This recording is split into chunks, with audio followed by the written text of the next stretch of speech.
Good morning, children. Today we will take class 8th Geography lesson 2 Land, Soil, Water, Natural Vegetation and Wildlife Resources. In the previous chapter, you have learned about different type of resources. In this chapter, we will talk about all natural resources, both biotic and abiotic. Children, this chapter starts with a story of Mamba who lives in Tanzania and Peter who lives in New Zealand. Both of them stay in two different parts of the world and hence lead very different life. This difference is because of difference in the quality of land, soil, water, climate, natural vegetation and wildlife. So, children, let us talk about land first. Land is most important resource. It covers about 30% of the total area of earth's surface. Remaining 70% of the earth's surface is covered by water. The earth's surface is not even, it is uneven with rugged topography, steep slope, mountains, plateau, desert, thick forest, etc. Most of the area is uninhabited or very sparsely populated. 90% of the world population occupies only 30% of total land area of the world, and that is plain area or you can say river valley. Now with the help of pie chart, we will see the distribution of land in India according to different relief feature. Children, we know that land is limited. Hence, judicious use of land is required for sustainable development. Land is used for different purposes such as agriculture, forestry, mining, building houses, road, setting up of industry, etc. Due to all these activity, land degradation, landslide, soil erosion, desertification are becoming common environmental threat. So, it is necessary to conserve land. Let us discuss the different ways to conserve land through this slide. The different ways to conserve land are: first, check on land degradation. Second, afforestation means planting more and more trees. Third, land reclamation. Land reclamation means to improve the land quality. Fourth, regulated use of chemical fertilizer and pesticide.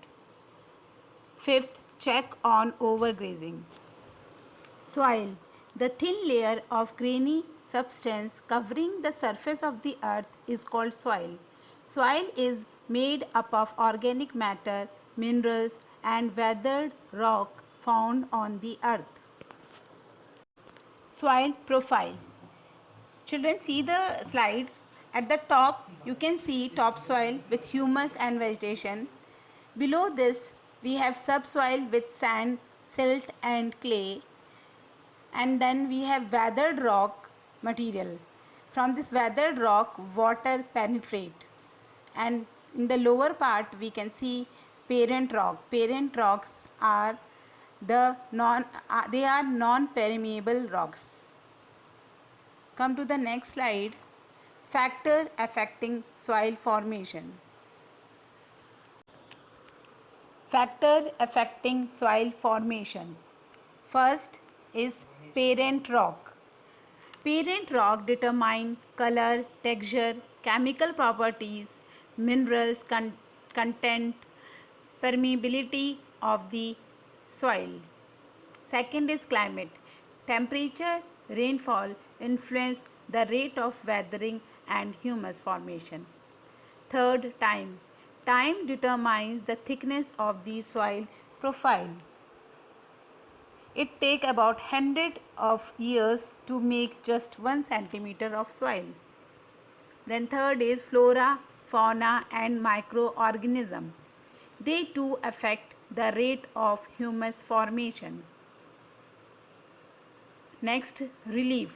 Relief, altitude and slope determine accumulation of soil. Children, altitude means height from sea level. Now come to the soil map of India.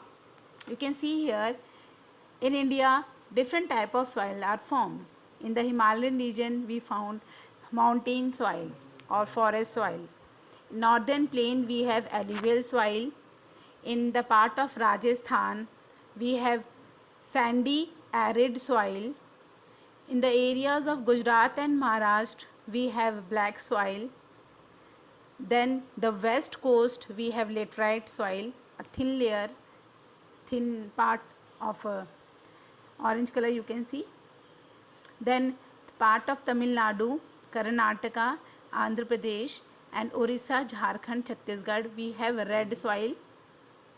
If we go through northeastern state, you can see in Arunachal Pradesh we have red soil, then in Assam alluvial soil, then in Meghalaya again laterite soil, and northeastern state Nagaland, Manipur, Mizoram we have red and yellow soil.